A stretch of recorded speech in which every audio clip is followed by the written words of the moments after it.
നമസ്കാരം, ഇൻഫോടെക്കിലേക്ക് സ്വാഗതം. കഴിഞ്ഞ 2 ദിവസങ്ങൾക്ക് മുമ്പായിരുന്നു കോട്ടയത്ത് മെഡിക്കൽ കോളേജ് കെട്ടിടം ഇടിഞ്ഞുവീണ് രോഗി മരിച്ചത്. അധികൃതരുടെ അനാസ്ഥ മൂലമാണ് ആ രോഗി മരിച്ചത് എന്നാണ് പുറത്തുവന്ന റിപ്പോർട്ടുകൾ. ഇതേ തുടർന്നുള്ള സംഭവത്തിൽ ആരോഗ്യമന്ത്രി വീണ ജോർജിന്റെ രാജി ആവശ്യപ്പെട്ടിട്ടുള്ള പ്രതിഷേധം ഇപ്പോഴും ശക്തമാവുകയാണ്. ഇന്ന് മന്ത്രിയുടെ ഔദ്യോഗിക വസതിയിലേക്ക് തിരുവനന്തപുരം ജില്ലാ കമ്മിറ്റിയുടെ നേതൃത്വത്തിൽ യൂത്ത് കോൺഗ്രസ് പ്രവർത്തകർ പ്രതിഷേധം സംഘടിപ്പിക്കും. മുസ്ലിം യൂത്ത് ലീഗിന്റെ നേതൃത്വത്തിലും സംസ്ഥാന വ്യാപകമായി പ്രതിഷേധം തീരുമാനിച്ചിട്ടുണ്ട്. മറ്റ് പലയിടങ്ങളിലും വിവിധ പ്രതിപക്ഷ പാർട്ടികളുടെ നേതൃത്വത്തിൽ പ്രതിഷേധം ഉണ്ടാകും.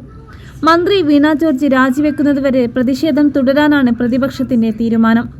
ഇന്നലെ മന്ത്രിയുടെ ഔദ്യോഗിക വസതിയിലേക്കും ഓഫീസിലേക്കും സെക്രട്ടേറിയറ്റിലേക്കും അടക്കം നിരവധി പ്രതിഷേധങ്ങൾ നടന്നിരുന്നു. അതേസമയം മന്ത്രി രാജിവെക്കേണ്ടതില്ല എന്നാണ് CPMന്റെ തീരുമാനം. മന്ത്രിക്ക് പൂർണ്ണ പിന്തുണ സംസ്ഥാന സർക്കാരും CPMും പ്രഖ്യാപിച്ചിരിക്കുകയാണ്. പിന്നെ എങ്ങനെയാണ് കേരളം നന്നാവുക? ഒരുപാട് പ്രതിഷേധങ്ങൾക്കൊടുവിൽ ബിന്ദുവിന്റെ കുടുംബത്തെ സന്ദർശിക്കാൻ വേണ്ടി വീണ ജോർജ് ഇപ്പോൾ വീട്ടിലേക്ക് പോകുമെന്നുള്ള വാർത്തകളും ഈ ഒരു സമയത്ത് പുറത്തു വരുന്നത്. ബിന്ദു മരിച്ച സംഭവം ഏറെ വേദനിപ്പിക്കുന്നതാണെന്ന് ആരോഗ്യമന്ത്രി സാമൂഹിക മാധ്യമത്തിൽ കുറിച്ചിരുന്നു.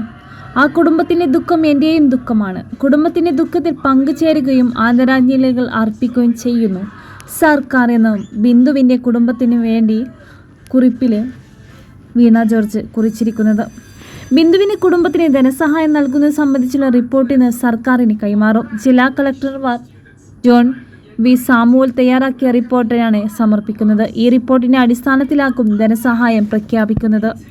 അതേസമയം ആരോഗ്യമന്ത്രിയുടെ രാജി ആവശ്യപ്പെട്ട് പ്രതിപക്ഷം തെരുവിലാണ്. വിവിധ പ്രതിപക്ഷ സംഘടനകൾ സംസ്ഥാന വ്യാപകമായി പ്രതിഷേധത്തിന് ആഹ്വാനം ചെയ്തിട്ടുണ്ട്.